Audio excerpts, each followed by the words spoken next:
Hello again, everybody. I hope we're all well.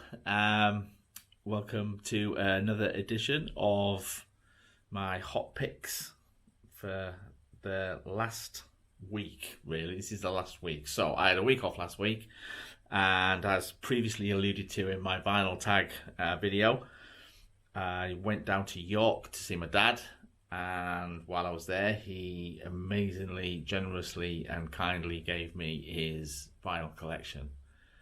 And wow, they're like 200 albums, 100 singles. I mean, I'll try and just give you a quick. So there's all the singles there. I'm going to go through all of these. Ignore that one. That's not, I'm sure that wasn't one of his. If it was, I'm sure it wasn't intentional. There's like loads of albums to go through. And there's a few more over there, and there's some over there. So, yeah, it's been a crazy week. So I've got quite a lot of content for the foreseeable future, and what I'm going to do is go through some stuff, play it, catalogue it on Discogs, and then I'll do a video about it. So drip feed it like that. And I have bought a couple of new albums as well this past week, so I'm going to share a couple of new purchases, some new old purchases, and some stuff from my dad. So without further ado, let's crack on. If you're new, welcome, thank you for joining us. If you're coming back, hello again, friends, thank you for coming back.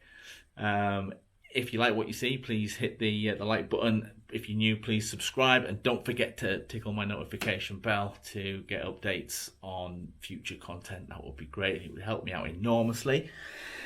And let's go.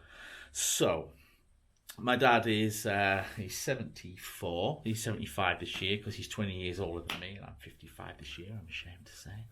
And he started collecting records back in the 60s, and he's got quite his taste in records shaped my taste in music. So he shaped my taste in music because I used to listen to the stuff that he listened to as an adult, as a kid. And so I kind of grew up with the likes of Hendrix and Captain Beefheart and Rod Stewart and Elton John, Free, Queen. I used to, he had, and I've got it here now, the same Bohemian Rhapsody single that I listened to as a poorly 7-year-old. I remember being in their bed and getting my mum to put Bohemian Rhapsody on time and time again because I absolutely loved it. And so he's given me his record collection, 200 albums. Some of them were gifts from friends, so they're a little bit questionable, including Harry Seacombe, Perry Como, and Andy Williams, and the, as previously seen, Philip Schofield. There's even a Kylie Minogue in there. I don't judge, Dad, if you're watching. I don't judge. Anyway, so I've dug a few out today to share with you. First one I'm going to share is the Beatles. Now, if you watch my vinyl tag, my entry for a band that I've only just kind of gotten to grips with, that I've always passed by previously, was the Beatles. And now my friend Justin, who I've spoke about at great length, he's responsible for me now doing videos on vinyl because I got back into vinyl because of him. He got, I can't remember if it was a red one or the blue one, but I was quite blown away by how good it sounded. So I was excited to see this in my dad's collection when I was going through everything.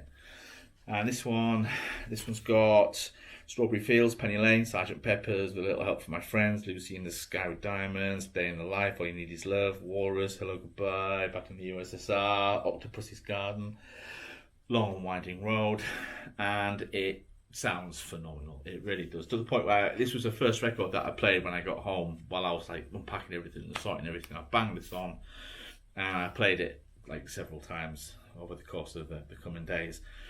And so this is an original 1973 release. I mean, it's a little bit, the cover's a little bit worse for wear, not massively, but the actual records themselves are immaculate. They're in immaculate condition. The inner sleeves are all intact and everything. He's as anal as I am about the actual state of the vinyl. So that's been quite heartening. So Went to Durham over the weekend with my boss, lovely Lisa, and we went into the Record Shed, as I previously talked about. It used to be a shop here and a shop in Durham, or a market stall in Durham, and they closed down and relocated up there. Thought I'd pop in, have a look while we're here, having a walk about, and they had several copies of the Red album, the 62 to 66. Now, they were from 20 to £30 in price, and there was 5 of them, and I pulled them out and I had a look at the discs, and I wasn't happy paying that amount of money for discs which didn't look in perfect condition, and I couldn't play them. And I know they wouldn't lie to me, you know, if I said, do these play all right? But then Lisa said, oh look, what's that one over there? That one, this one was up on the shelf where they keep all the special ones, because it is on red vinyl. So this is a 78 reissue. I found out because I checked it in Discogs there and then, because I didn't want to get home and found out I bought some kind of weird Russian bootleg or something.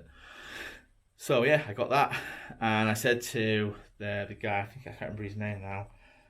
It's not the guy that I used to deal with here. It's another guy, and Lisa knows his name, but I'm waffling. Does it play okay? He said, yeah. He said it plays absolutely immaculately. He said, I haven't played it personally, but I know it's been play tested, and he said, and it is great. So I got that. So I've got a pair of them now, and yeah. So if you get a chance to grab a copy of this, it sounds as good as the original there. As you can see, it's red vinyl, slightly translucent. So yeah, I paid £50 for it, which is high end on Discogs. I think it's 52 on Discogs high end, and it is. The overall package is in great condition, and like I said, the discs are immaculate, absolutely immaculate. So, yay! So I'm getting quite into the Beatles now. So while I was there, I had a little bit of extra cash in my pocket, so I ended up buying this Deja Vu, Crosby, Stills, Nash and Young, featuring Dallas Taylor and Greg Reeves also. This is an original 62 copy. 72 copy, sorry, 72. Yeah, it's again, I paid £19 for this, and it's immaculate. I played it, it sounds absolutely phenomenal. There's no surface noise on it whatsoever, which is great. You can see it's got the embossed cover there, and it's all. I mean, the cover's got quite a lot of scuffs on it, but I don't buy them for the value or to sell on or anything like that. I buy them because I want them and I want them in my collection. So yeah, if they're not perfect on the sleeve, that's fine. I can live with that, so long as the vinyl itself, when I listen to it, is perfect for me. That's the most important thing for me. I'm going to do one more new purchase, which is actually a brand new purchase, and then I've got one more to share with you. So went into HMV because we took the mother-in-law to the Metro Centre, which is a big shopping centre near us, about 40 miles further north, and mother-in-law gave us some money, which was nice of her, and so I went straight to HMV to spend mine, and 2 for $40 I bought a Jimi Hendrix LP, which I'll talk about at a later date because I haven't listened to it all yet, and I bought this wildcard purchase. I was going to pick up a Santana album, but then I saw this and I just thought, wow, yeah, I just loved the cover. Absolutely loved it. Didn't have any idea who the Lovely Eggs are, no idea at all, or what they sounded like, but I thought, fuck it, why not? I bought it, and yeah, it's really good. It's in neon yellow, which is also a bonus. It's got great artwork. Oh, nearly dropped it then on the labels, and it's kind of psychedelic punk pop by a husband and wife group from Lancaster. So yeah, thoroughly recommend this if you get a chance to pick it up from HMV or anywhere else. You can get it on CD, I think, or just try it on streaming. Totally worth it. And last one for today, you'll be pleased to hear.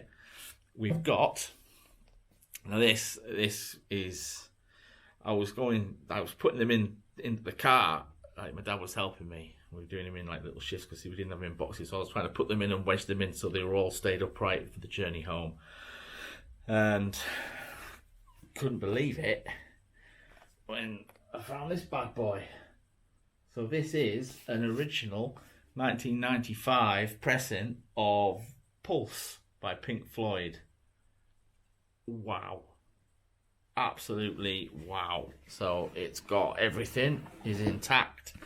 Got the book with all like the great you see there, the pictures and everything. And it's got discs, 4 discs, and they sound, like I say, phenomenal. My dad is anal about his vinyl, so these are all in absolutely pristine condition. And again, this is probably now the most expensive record in my collection. It's not as sought after now, but it still commands a price, sort of in the early hundreds for the 95 pressing, but it was reissued, I think. Before that, it was going for up to £800-900, so that was quite a shock to me. My friend Justin sort of said, bloody hell, you've got that?